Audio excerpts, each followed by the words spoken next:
Pemirsa, banyak masyarakat, saya rasa Anda juga saat ini menyukai berbelanja daring atau online. Salah satunya melalui platform Loka Pasar Cepat atau Quick Commerce. Seperti apa tren belanja lokasi pasar cepat saat ini dan bagaimana prospek Quick Commerce di Indonesia ke depan? Kita bergabung bersama dengan co-founder dan CEO Populix, Timothy Astandu. Mas Timothy, selamat pagi. Selamat pagi Mas Leo. Ya, Mas Timothy, di kota besar, saya rasa sebagian besar kita lebih suka berbelanja online sekarang karena tidak harus macet, kemudian lebih hemat waktu, lebih hemat energi, dan yang lain-lain. Nah, kemudian sekarang muncul quick commerce. Untuk menyegarkan kita lagi, sebetulnya apa yang disebut dengan quick commerce dan sekarang trennya seperti apa, Mas Timothy? Ya, jadi quick commerce itu atau loka pasar cepat adalah generasi ketiga dari dunia e-commerce. Nah, sama dengan e-commerce lainnya, loka pasar cepat ini kita pesan melalui daring, jadi lewat aplikasi, melalui handphone kita. Cuman perbedaan yang paling signifikannya adalah dari kecepatan pengantaran. Jadi konsep quick commerce ini mengandalkan bahwa lebih cepat kita pesan secara daring daripada kita keluar untuk pergi sendiri. Jadi target maksimal adalah di bawah 1 jam. Dan rata-rata pengantarannya itu Oh, sekitar 10 sampai 15 menit dari kita mesen sampai tiba barangnya di rumah. Dan kurirnya itu pun pasti biasanya ya lewat armada motor atau sepeda di luar negeri kadang-kadang. Dan pengantarannya pun itu tidak diambil dari toko-toko besar, tapi diambil dari apa yang disebut sebagai dark stores. Jadi semacam depot atau gudang kecil yang ada di titik-titik strategis di tengah kota, dan nanti pengemudi atau kurirnya akan mengambil barang-barang yang kita pesan melalui dark stores tersebut.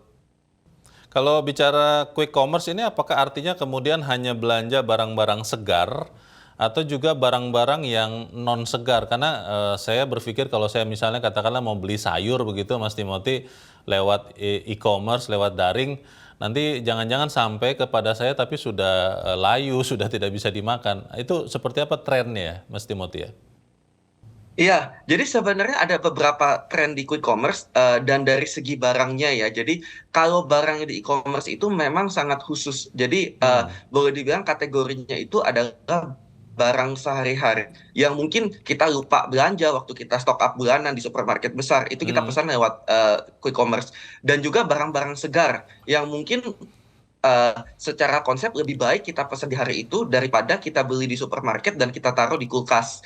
Jadi itu memang kelebihannya, dan pasti itu menjadi salah satu titik yang ditawarkan lebih oleh perusahaan-perusahaan quick commerce. Ada kesegaran barang itu, dan itu ditemukan di survei yang Oke. dijawab oleh responden kita. Mas Timothy, apa bedanya quick commerce ini dengan ada salah satu fitur dari satu aplikasi e-commerce yang kita memberikan perintah, memberikan order kepada pengemudi untuk membeli sejumlah barang tertentu di dalam daftar dan dia yang akan membelikan, nanti kita akan membayar.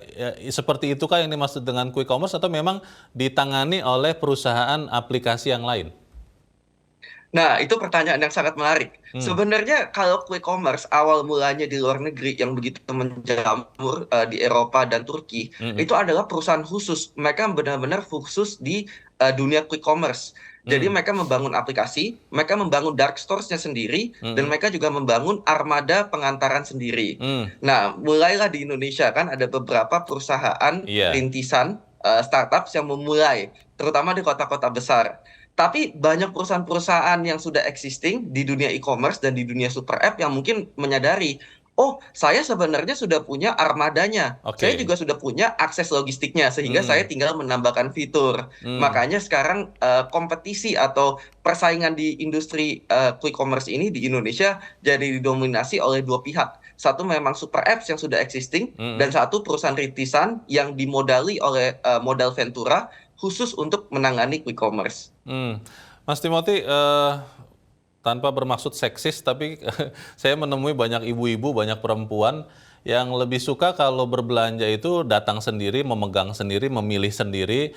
Bahkan kalau di pasar tradisional itu sambil berbincang dengan penjualnya. Kalau melihat budaya orang Indonesia yang guyup ini, apakah kemudian quick commerce akan bisa tetap tumbuh di Indonesia? Seberapa besar peluang dari quick commerce ini, Mas Timothy? Ya, sebenarnya dari segi apakah orang itu lebih suka berbelanja online atau offline, itu Mm-mm. memang kita temukan di survei responden kita. Alasan kedua terbesar kenapa orang tidak memakai quick commerce adalah mereka lebih suka belanja offline. Iya, Untuk alasan-alasan yang tadi disebutkan oleh Mas Leo. iya. Tapi tidak berarti ini pasarnya kecil, karena nomor satu ya kita sebagai negara sangat besar jumlah pasarnya. Jadi memang Hmm. quick commerce tidak akan bisa memuaskan semua pihak. Dan Mm-mm. pasti pun quick commerce akan hanya bisa ada di tempat-tempat yang urban areas yang memang populasinya Iya, sangat padat dan iya. memiliki akses infrastruktur yang baik. Jadi selain perilaku ibu-ibu rumah tangga itu memang ada faktor-faktor lainnya. Hmm. Tapi kita melihat sebenarnya ada positif dan negatifnya. Mm-mm. Kalau kita ingin mengetahui prospek quick commerce ke depannya, nomor satu, quick commerce itu banyak yang memprediksi cuman akan hidup di dunia PSBB karena orang terpaksa, nggak ada Oh, pilihan, tidak bisa ke oke. mall, tidak bisa ke supermarket. Masih Tapi dibatasi ya? ternyata Iya, betul. iya. Ternyata setelah PSBB pun ya masih banyak sekali pemain yang ingin masuk ke dunia quick commerce. Jadi secara Hmm. pasar totalnya kuenya itu sangat besar. Nah, tapi Hmm. mungkin ada hal-hal yang perlu diperhatikan. Mm-mm. Nomor satu tadi selain perilaku konsumen, itu tentang apakah mereka mau ya membayar premium Hmm. untuk pengantaran yang cuma 15 menit. Iya. Karena kan orang Indonesia juga sangat suka dengan yang namanya promo. Dan mereka punya akses ke minimarket, ke warung Iya, yang sangat banyak dekat rumah mereka. iya. Apa pengen bayar pengantaran itu demi menghemat 10-15 menit atau demi Hmm. kenyamanan? Dan kedua mungkin dari industri pasarnya sendiri ya. Hmm. Seperti tadi kita udah berdiskusi, banyak sekali pemainnya. Ada yang khusus perusahaan rintisan, ada yang memang sudah dari existing, dan pasti Iya. kedepannya mungkin akan ada yang udah ada beberapa yang malah sudah gulung tikar gitu. Jadi Oke. industri ini sangat kompetitif. Dan terakhir mungkin memang kondisi infrastruktur di Indonesia, Hmm. seperti tadi kondisi jalanan, kondisi kemacetan, Betul. dan juga apakah armadanya bisa mengakomodir semua permintaan pelanggan. Kalau secara keseluruhan, apakah prospek quick commerce ini akan bisa mendominasi e-commerce yang lain selain yang quick ya? Saya tidak tahu apakah sebutannya slow, a bit quick atau apa. Atau memang quick commerce ini hanya akan menjadi ceruk pasar saja dari dunia perdagangan daring ini, Mas Timothy? Nah, kalau untuk itu menurut saya kita belum bisa melihat persisnya karena kita harus tahu nanti di 2-3 tahun ke depan Mm-mm. porsi pasar quick commerce itu akan sebesar apa dibandingkan dunia e-commerce secara keseluruhan. Hmm. Tapi yang kita akan melihat tampaknya dengan adanya beberapa perusahaan quick commerce yang umurnya baru 1 tahun tapi sudah gulung tikar, Iya. kemungkinan besar beberapa tahun ke depan ini kita akan melihat konsolidasi. Hmm. Jadi di pasar quick commerce ini pun akan terlihat market leadernya siapa, dan mungkin player yang bisa survive dan bisa profitable hanya akan tersisa 3-4 player saja. Oke, 3-4 player yang akan tersisa. Sekarang ini ada berapa player yang ada di Indonesia, Mas Timothy? Kalau menurut hitungan Populix ada di jumlah belasan, ya, Hmm. dan tapi kemarin yang kita capture di survei kita yang memiliki jumlah konsumer yang lumayan lah itu ada sekitar 10.